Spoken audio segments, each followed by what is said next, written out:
Hello friends, in the video ரொம்பவே டேஸ்டியான chicken குழம்பு சின்ன வெங்காயம் யூஸ் பண்ணி பண்ண போறோம். நார்மலாவே சிக்கன் குழம்பு பாத்தீங்கன்னா நல்ல டேஸ்டா இருக்கும். அதுலயும் நம்ம சின்ன வெங்காயம் யூஸ் பண்ணி பண்ணோம்னு வைங்களே அதோட டேஸ்ட் ரொம்ப நல்லா இருக்கும்.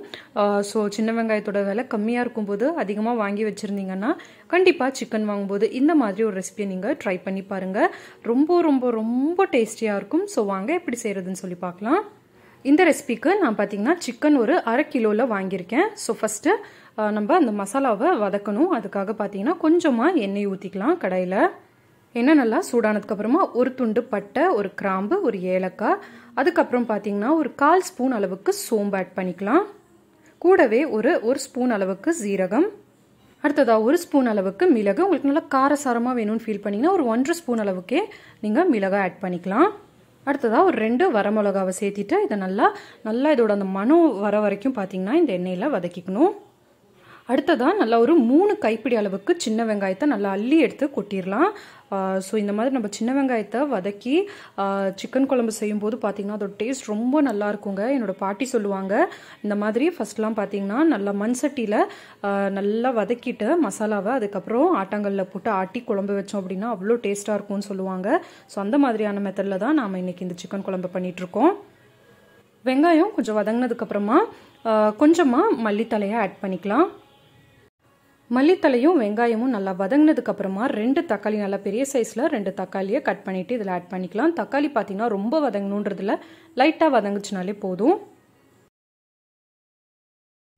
இந்த அளவுக்கு வதங்குச்சுன்னா போதும். இப்போ இதில் நம்ம பார்த்தீங்கன்னா சிக்கனை ஆட் பண்ணிக்கலாம். சிக்கனை இந்த மாதிரி ஆட் பண்ணி லைட்டாக இந்த சின்ன வெங்காயத்தோட வதக்கிட்டு அதுக்கப்புறம் நம்ம சிக்கனை தனியாக எடுத்துடணும். இப்படி பண்ணும்போது பார்த்தீங்கன்னா குழம்புல சிக்கனோட டேஸ்ட்டு ரொம்ப டிஃப்ரெண்ட்டாக இருக்குங்க. நீங்கள் ஒரு தடவை ட்ரை பண்ணி பார்த்தீங்கன்னா தெரியும். இந்த மாதிரி சின்ன வெங்காயத்தோட சிக்கனை லைட்டாக வதக்கிட்டு நம்ம சமைக்கும் போது அதோட அந்த ஒரு சிக்கனோட அந்த ஒரு கவுச்சி ஸ்மெல் இருக்கும் இல்லையா, அது கொஞ்சம் கூட இல்லாமல் சாப்பிட்றதுக்கு ரொம்ப நல்லா டேஸ்டியாக இருக்கும். லைட்டாக வதங்குச்சுன்னா போதும். பாருங்க இந்த அளவுக்கு வதங்கினதுக்கு அப்புறமா இப்போ நம்ம இந்த சிக்கன் பீசஸை தனியாக எடுத்துடலாம்.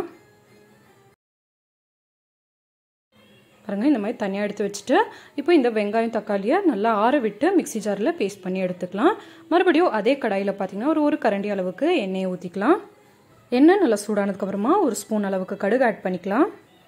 2 கொத்து கருவேப்பிலை, அடுத்ததாக நம்ம வதக்கி எடுத்து வச்சிருக்கிற சிக்கன் ஆட் பண்ணிக்கலாம். சிக்கன் கூட ஒரு 1 ஸ்பூன் அளவுக்கு இஞ்சி பூண்டு பேஸ்ட் ஆட் பண்ணிக்கலாம். 1 ஸ்பூன் அளவுக்கு மல்லித்தூள், 1/2 ஸ்பூன் அளவுக்கு சிக்கன் மசாலா, 1/2 ஸ்பூன் அளவுக்கு கரம் மசாலா. இப்போது இந்த எல்லா மசாலாவோடையும் சிக்கன் பார்த்தீங்கன்னா நல்லா எண்ணெய் பிரிஞ்சு வர வரைக்கும் வதங்க விட்டுடலாம். கூடவே சிக்கனுக்கு தேவையான அளவு உப்பையும் ஆட் பண்ணிக்கலாம். இப்போ சிக்கன் பார்த்தீங்கன்னா நல்லா வதங்கிருச்சு. இந்த ஸ்டேஜில் நம்ம வதக்கி அரைச்சி எடுத்து வச்சு அந்த மசாலாவை ஆட் பண்ணிக்கலாம்.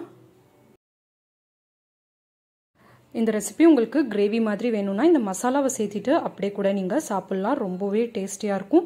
இல்லை குழம்பு மாதிரி வேணும் அப்படின்னா நீங்கள் இதில் கொஞ்சம் தண்ணி ஆட் பண்ணிக்கலாம். தண்ணி ஆட் பண்ணிவிட்டு குழம்பை கொஞ்சம் நேரம் கொதிக்க விடலாம். அவ்வளோதான், குழம்பு பார்த்திங்கன்னா கொதிச்சிருச்சு. கடைசியாக இதில் கருவேப்பிலையை தூவிடலாம். கருவேப்பிலையை தூவிட்டு அடுப்பு ஆஃப் பண்ணிடலாம். இதை பார்த்தீங்கன்னா ghee rice, white rice, chapati, parotta, idli, dosa எல்லாத்துக்கூடமே இந்த குழம்பு பார்த்திங்கன்னா சூப்பராக மேட்ச் ஆகும். ஸோ கண்டிப்பாக நீங்களும் இந்த ரெசிபி ஒரு தடவை ட்ரை பண்ணி பாருங்கள். ட்ரை பண்ணி பார்த்துட்டு எப்படி இருந்ததுன்னு சொல்லுங்கள். அண்ட் மறக்காமல் நம்மளோட சேனலுக்கு சப்ஸ்கிரைப் பண்ணிடுங்க.